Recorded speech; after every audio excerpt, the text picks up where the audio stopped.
Rachel Zegler just hit another low.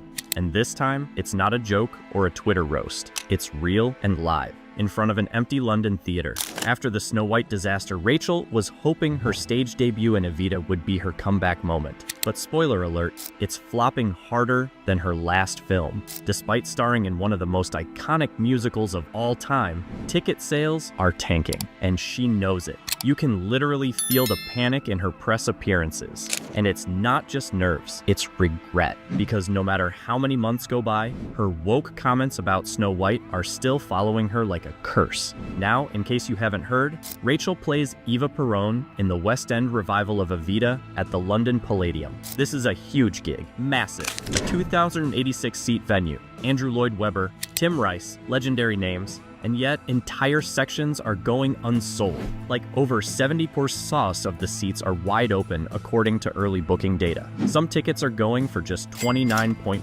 euros, which is crazy cheap for a production like this. And still, no one's showing up. Even the premium seats, empty. Meanwhile, back on TikTok, there's a bizarre split in public opinion. A clip from the recent Met Gala shows Rachel being praised in the comments, while Gal Gadot, who literally did nothing controversial, is getting flamed. Media did try to paint her out as the reason why Snow White flopped because of her expressing her political views, even though her co-star, who I shall not name, also had shared her political views. She still got invited to the Met Gala, but she will not be attending. And yet, somehow, Rachel's the one with a theater no one wants to go to. It's like the internet's gone upside down. So I decided to test it myself. Went to check the booking page for her show. And yep, it's true.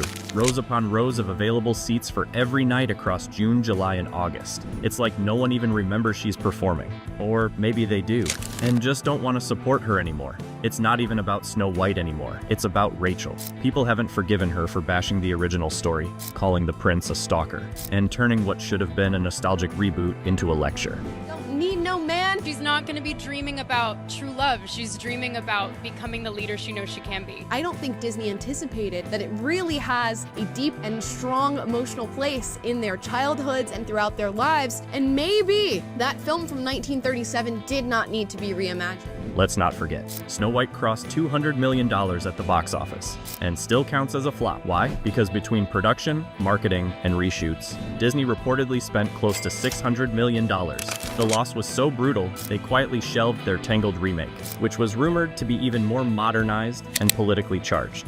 Live-action Rapunzel is officially happening, and Florence Pugh will allegedly play Rapunzel. And while she seems like the perfect choice for the role because of how much they look alike, people in the comments had a lot to say. From some saying that the movie's ruined already, to others saying scrap it altogether, to most people complaining that Florence is too old to play the role and Rapunzel's supposed to be 18. Which in my opinion is a ridiculous statement because Florence is in her 20s and she could easily pass for Rapunzel. So here's the truth. This isn't just a theater fail. It's a symptom of a bigger problem. Rachel Zegler is becoming Hollywood's biggest cautionary tale. Studios pushed her hard after just one major credit, West Side Story, hoping to turn her into the next face of Disney. But the audience never signed off on it. And now, after Snow White tanked and her theater seats sit empty, the message is loud and clear. Fans want authenticity, not attitude. And guess what? Theater doesn't lie. You can't edit the crowd. You can't filter the turnout.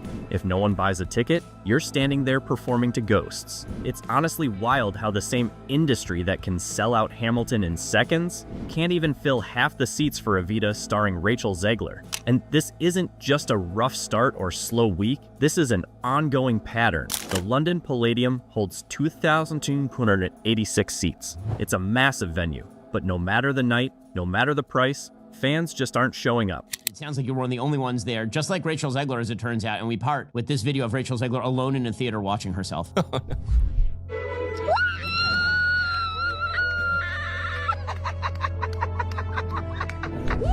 One of the most unlikable humans That ever. is sadder than when the original Snow White eats the apple. And here's the kicker. They said the show had already racked up $4 million in ticket sales before her casting was announced. So if that's true, why are there still entire rows sitting empty? Fans are calling it out. There's already Reddit threads questioning whether the 4 million figure was just PR spin to create fake hype and boost sales. The timeline doesn't make sense. If so many tickets were sold up front, how is it still this easy to grab front row seats? Here's the brutal reality. In film, Marketing can fake success. But in theater, you either have a crowd or you don't. Rachel can't pull a show up at the premiere and sit in the audience pretending to be part of the fans move this time. This is live performance. She's on stage, and performing in front of 200 empty seats? That's the kind of humiliation Hollywood PR can't cover up. What's even crazier is that studios are still pushing her, like relentlessly.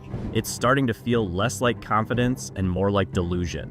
Execs are acting like if they just force Rachel onto enough stages, enough screens, enough interviews, we'll all magically love her. Spoiler, that's not how audience connection works. And she's not the first. Hollywood has a long history of trying to force the next big star before the audience is ready. Remember Sam Worthington, Jai Courtney? Huge budgets behind them, big roles, but no one cared. You can't manufacture charisma. You can't demand loyalty. You have to earn it. Even worse, Rachel's theater performance came right after her Snow White backlash, meaning her reputation was already fragile. It's like stepping onto a tightrope with your shoes untied. Some say her Broadway turn in Romeo plus Juliet was a hit, reportedly earning $7 million. But that was before she became the face of modern Hollywood controversy. So now, when fans see her name on a marquee, they don't think, wow, star power. They think, oh great, another Disney lecture in disguise. And the sad part? Rachel might actually be talented, but this isn't about talent. It's about timing, attitude, and whether the public is even willing to listen anymore. Live theater doesn't give you a safety net. If no one claps, if no one shows, you feel it. Every single night. Now look, this isn't about cancel culture or whether Rachel Zegler is a bad person, but we can't ignore that her public image has been shaped less by her performances and more by her own interviews. And it's that energy, condescending, dismissive, overly political, that keeps turning audiences away. A fan on TikTok recently shared her experience meeting Rachel in person. Let's just say it didn't do her any favors. The vibe, cold, distant, nothing like what fans were hoping for. Amelia Zelaya Amado. So I actually met Rachel Zegler in New York after her Broadway show performing Romeo and Juliet, and let me just say I have a couple opinions on her after meeting her in person. First, I will say I completely understand how people took what she said about Snow White and how she promoted that and just took it negatively, because I did too. Like, I genuinely did not like the way that she was talking about her character and stuff, but I have to say that in person, oh my god, she is so sweet, and not only that, she is ridiculously talented. Like, in that show, her singing actually blew me away. I've never heard anyone sing that well in person. I can't explain it. It was just amazing. I know there are some clips on TikTok where people secretly record the show. I highly recommend you guys go watch that because her riffs were insane, and she only had like one singing part, but that was my favorite part of the entire show. She is genuinely really talented and a nice person. I just think that the way that she talks and the way that she presents herself to the camera does not always bode well with people, but that doesn't make her a bad person. So yeah, that's my unpopular opinion on her. And yet, somehow, media outlets still frame Rachel as a rising success. Golden Globe winner, Hollywood's new sweetheart. But let's be honest, this feels like legacy PR trying to polish a result that's already in the dirt. Her last major project, the Hunger Games prequel, was fine, but not because of her. That franchise could run on fumes and still bring in a crowd. It was Hunger Games that sold tickets, not Rachel Zegler. Meanwhile, Hollywood keeps backing her like they made a bet they can't afford to lose. Because if they admit she was miscast in Snow White, or that audiences just aren't connecting with her, it's not just Rachel's reputation at stake, it's the execs who vouched for her. People like Spielberg, who reportedly suggested Rachel for Snow White in the first place, have stayed eerily silent since the flop, almost like they're hoping this all just blows over quietly. More to do with Gal Gadot calling out Rachel Zegler and putting her in the hot seat, as well as Disney when bringing up the production issues for Snow White. Now, Gal delivered the following: the most important thing when you are working on a film is teamwork, and when you have characters like the Evil Queen and Snow White, you expect teamwork to play a role in the creative process when you are trying to put something special together. We didn't really have teamwork, and there were many setbacks that we had to deal with during this entire process, and I just found that to be very exhausting. When you are acting, you expect your co-stars and the creatives to go all the way and to support each other, and we just didn't meet those expectations. There's even talk that Gal Gadot, who co-starred in Snow White, was left frustrated, not just by the backlash, but by the behind-the-scenes energy. According to new reports, she's been privately venting about the lack of professionalism on set. She hasn't named names, but let's be real, who else could it be? And that's the larger issue here. Rachel might have the voice, she might have the looks, but what she doesn't seem to have is that basic understanding that Hollywood isn't just about acting, it's about connection. You have to earn trust. You have to respect your audience. And when you come out swinging at the classics, mocking fan favorites, and calling beloved stories weird, people remember. That's why even though her talent is there, her stardom feels fake, forced, not organic, not earned. The worst part? She's not the only one caught in the fallout. Every actor, every crew member, every creative who poured time into Snow White and now sees it labeled a disaster, they're all suffering from the same perception because of one person's attitude. And that's why studios are now shifting gears. Not by announcing her cancellation, but by quietly fading her out of major roles. It's the Hollywood version of ghosting.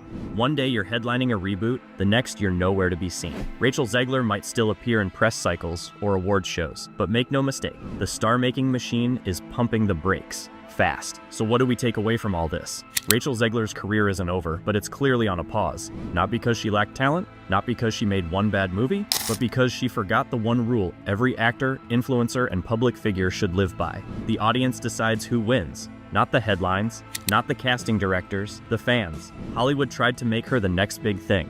Gave her the awards, the roles, the press coverage. But they skipped the part where she had to connect, to actually earn it. And now, we're watching the consequences play out live, on stage, in ticket sales, and across comment sections around the world. And honestly, we hope Rachel learns from this, because no one wants to see talent wasted. But if she doesn't, someone else will come along who does get it, who embraces the fans, respects the work, and lets the story, not the politics, shine first. Let us know what you think. Was Rachel unfairly targeted, or is this a case of Hollywood trying too hard to force a star? Drop your thoughts down below. We'll be reading every single comment. And if you want more deep dives like this one, don't forget to hit that subscribe button. See you next time.